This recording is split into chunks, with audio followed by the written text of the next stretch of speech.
Yeah, so we looked into the visit to Worcester. Is it Worcester? Am I saying it right? Worcester. And he had been to Purgatory Chasm a day or two before, and in the chapter there, if we read it later, I'm imagining Brown and Blake outside patiently waiting for him. And as soon as Henry's out, I'm sure that tie is off, and he's, let's go back to Purgatory Chasm. I need to balance out this equation a little bit. I've got another great quote from the journals. February 7th, 1859. To study lichens is to get a taste of earth and health. This product of the bark is the essence of all tonics. A taste for this study is an evidence of titanic health, of a rare earthiness. There is no such salve for sore eyes as the brightening lichens on a moist day. Go and bathe and screen your eyes with them in the softened light of the woods. You know, yeah, that's why we're here. I mean, that's what the Thoreau Society is all about. And he keeps coming, keeps helping us wake up. And that's what we really need to do if we're going to make it. Throughout, I have to say, Bradley Dean's book was just so helpful. If I ever lost track over these last few months to stay on this path, it was going back and reading his letters to Blake, because they're so right there. And I don't know if I mentioned it, but this is also in Vermont. That's in Vermont on the 400-year-old. It was just a little fleck in this fold of a sugar maple where maybe just enough nutrients, maybe just enough out of the air. Very small, probably not much bigger than a few inches right there. When it was raining, a little bit that day, it's quite green.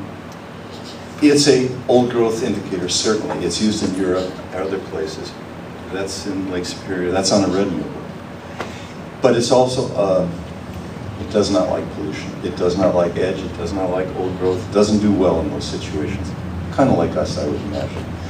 And so when we see it, if you come upon it, you can breathe deeply, because that air is probably pretty good air you're breathing, I would think. So it's really, I was talking to Peter yesterday, it's really it's just a key way. It just opens the door on all the other species, just as Henry opens the door on all the other thinkers through time. But it is helpful for a lot of people, and I thought of the book as reaching people that maybe don't even know who Henry Thoreau is. A lot of people around me, even though I would consider them well-read, they certainly don't know all the nuances that we heard of this weekend here. It's just a pathway. So then to support the Lungwort, this is on I want to point that out, it's gone, that's okay. It's on a white cedar. I haven't seen a lot of white cedar down here. That's much. Tuya occidentalis.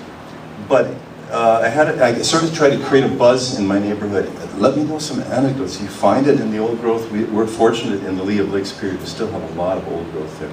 And this lady called me, oh, well, we have to hike a couple miles, but I found it on a cedar with a moss. Not always with moss, the bryophyte there, but sometimes they seem to really work together.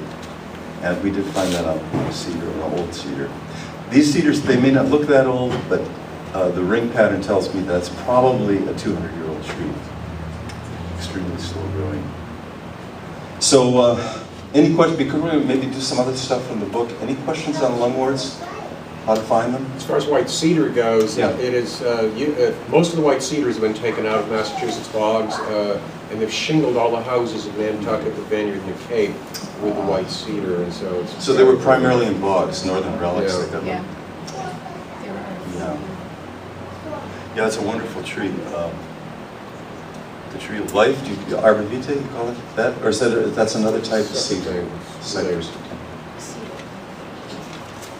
Cool. Yeah, Sure. Jeff, how many species of Loberia are there in this area? Did you I figure think that just out? the two, the Loberia quersicans, which Yeah. I think quersic must be old. Which grows mostly on those? Yeah, and Loberia pulmonaria. Correct me if I'm wrong. I know there's something in Florida. There's quite a few on the West Coast, and some of those West Coast. That's a West Coast. My son loves trees. Hug and release. As I mentioned to you, in down East Maine, it grows on ash trees, Right. pretty predominantly near the coast, and it's especially abundant in Deer Isle. There's a lot of it down at the tip, down the Stonington area, where you get a lot of fog forest effect. The fog forest effect, and I think that's what we're getting in Lake Superior too. You have it on black ash then, by your cabin. I have it on black ash right by my summer cabin, Yeah, I don't think it's species specific, but the informal survey we did was roughly 90% sugar maple, 5% red. That's a lovely one because it's in layers. It's a photographer's dream, this plant. I mean, it's just, okay, I should have mentioned the doctrine of signatures. What that's a reference to is something 400 or 500 years old, where they thought that we should treat people by what the organ looks like that its most should affect. So when you turn it over, it has something that for some resembles the diseased lung. Curiously, that's what Henry was dealing with, right?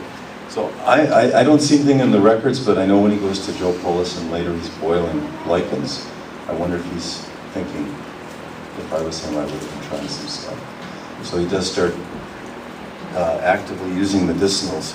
But it's not just this old legend and lore, not to diminish that, but First Nation peoples around the world, as far as we know on the West Coast, they're still using lichens to treat lung disease, and they're, correct me if I'm wrong, but there may be active chemicals in there that help purify or return the lungs to a healthy state. Generally, lichens have a very high antiseptic quality, all of them, or many of them do across the species. So and it's very misunderstood plant association, because it's 3 or 4 plants sometimes. And I think that's why a lot of people just say, oh, beautiful lichens, but they don't really know. And the more I looked into it, there were more exceptions than rules. Through a friend of mine up there, we went into and looked the research of people he'd worked with. The book was that big for North American lichens. And it's a rich literature, but it's just now being understood, even though in Thoreau's time with Tucker, he was just beginning to explain lichens. Right around the 1850s, I think, the literature was coming out, but it's still coming out. And many times in the big tome that I was reading, it was saying, we just don't know. They described a rock lichen up near Lake Superior that they thought was 4,000 years old. It's called Geographicum. I forget the whole 4,000 years old, older than bristlecones. So yeah, it's a teaching tool. As I was, Peter's talking about the lycopodium the other day. Teaching tools. We need teaching tools. And, you know, there's so much that. Yeah, living teaching tools. Yeah. Any more thoughts on lichens? We can maybe touch on a few other things. Sure. You got a question? Oh, yes.